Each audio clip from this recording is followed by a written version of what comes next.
Changement, Déthié Fall pressenti au poste de ministre du Travail, de l'Emploi et des Relations avec les institutions. Enfin, bonne commentaire ngay def ci wàllu woowu noonu tout d'abord date bi nga xam ni itam journal bi annoncé na ko que ni on aura le réaménagement gouvernemental après le 18 septembre, mais Déthié Fall a été pressenti comme ministre du Travail, de l'Emploi et des Relations avec les institutions. Oui, réaménagement bi yégoon nañu ko.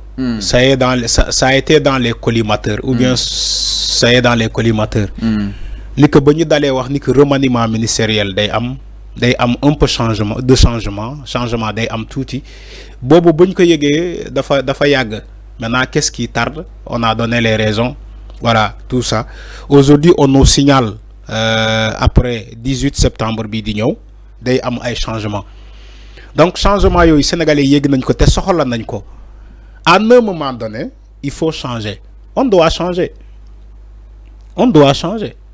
Quand dans un match de football, quand il met un 11 de départ, bo démé ba deuxième mi-temps, tu changes quelques éléments pour que l'équipe bi mëna performer. Mais dans un régime, c'est comme ça. Ils ont mis une première équipe, ñu doxal 2 ans, presque 2 ans. Il reste 3 ans de mandat. Donc, presque, d'ailleurs, 2 ans. 2 ans, on a besoin de changer quelques pièces pour que l'équipe puisse performer au sein du gouvernement. Abass Fall a quitté. Il est le nouveau maire de Dakar. Son poste est vacant.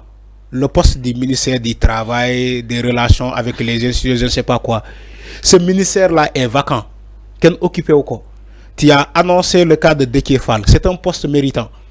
Oui, mais c'est méritant. Déthié Fall est loyable envers Pastef. Loyable envers Pastef. Non, oui. On gouverne avec des personnes dignes de confiance et loyales. Okay. C'est ça le gouvernement. Si Déthié Fall est ça. Moi, je pensais que expérience mais Déthié Fall, c'est un homme d'expérience. Yo, quand il d'aller Déthié Fall. Loyal, non, mais il est loyal, il a l'expérience. Déthié Fall, il faut. Non, mais Déthié Fall, il a un CV gouvernemental. Ba mu nekkee ci Idrissa Seck ba léegi ba mu keroog ba mu quitté Idrissa Seck, il a continué d'exercer des fonctions gouvernementales. Donc tu ne peux pas parler de Déthié Fall comme un gars qui n'a pas de l'expérience. Il a de l'expérience.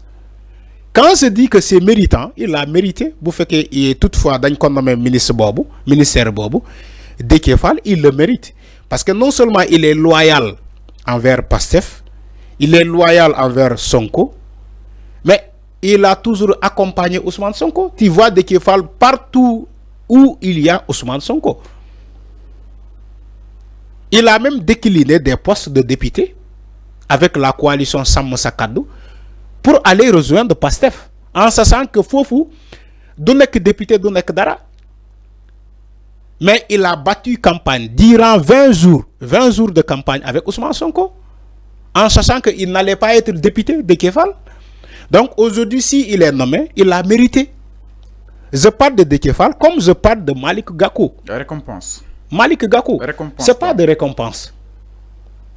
Le fait que Moubaye poste député ñeu rejoindre Ousmane Sonko, mais c'est un travail qu'il a fait.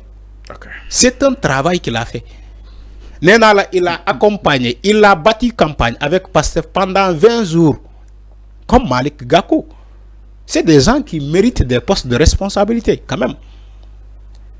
Mais regarde, les gars qui étaient avec Ousmane Sonko, ils battent campagne pendant les 20 jours. Ils sont là, ils n'ont pas de nomination. Mais où est Boubacar Camara? Où est Boubacar Camara? Il n'a pas été nommé. Voilà. Pourtant, Déthié Fall était avec Sonko depuis Yewwi Askan Wi. Donc, Fallou, le débat n'est pas là-bas. Le débat est que si toutefois Déthié Fall est nommé ministre, il l'a mérité. C'est tout simplement que ça. Parce que quand il accède au pouvoir, bon au pouvoir, li nga njëkk def moy assainir l'administration. Mais bu li yem ci assainir l'administration, mais aussi il faut savoir nommer. Sonko assainirul ba tay di. Non, administration bi des na. 3 ans moo leen dese. non déjà ils ont oui. fait parce que benn at bu si mujj bi. oui campagne la koy jagleel. c'est ça mën nañ jàpp ni 2 ans moo leen dese. moo tax ma ne la administration bi ba léegi dafa des ba léegi dafa des. Il y a des gens qui mettent les bâtons sur les roues de Pastef pour ñu bañ a performer pour seen projet bañ a aboutir. Ils sont dans l'administration. Ils sont dans l'administration. Seen pexe mooy Pastef bañ a réussir ci seen projet. Que ça soit Horizon 2050, que ça soit le plan de redressement. ñi nekk ci administration bi te ñu bokk ci Macky Sall seen pexe mooy Pastef bañ a réussir. te ils sont dans ça te autorités yi ñoo la gën a xam bu baax li may wax parce que Ousmane Sonko waxoon na ko ci benn jotaay ni que les blocus seront identifiés parce que xam nañu que am na ay blocage à quel niveau ñoom parfois duñ ko xam dañuy jékki-jékki ñu ne dossier tel ak dossier tel dañ ko rejeté kan moo ko rejeté ci administration bi lañ ko rejeté. Donc administration boobu mënul set ba léegi setul te aussi booy gouverner da ngay ànd ak ñoo xamante ne ñoom dañ laa yaakaar comme jiit dañ laa jox confiance yow tamit nga jox leen confiance mais quand il va amener des technocrates nga ne ay technocrates. Même si nous avons les Pastef, quand ils nous cèdent au Sénégal, quand ils nous gouvernent, Pastef gagne en solo, mais il gouverne avec tout le monde. Ce n'est pas sérieux, ce n'est pas possible. On ne peut pas gouverner avec tout le monde. Parce que ce n'est pas avec tout le monde qu'on a gagné.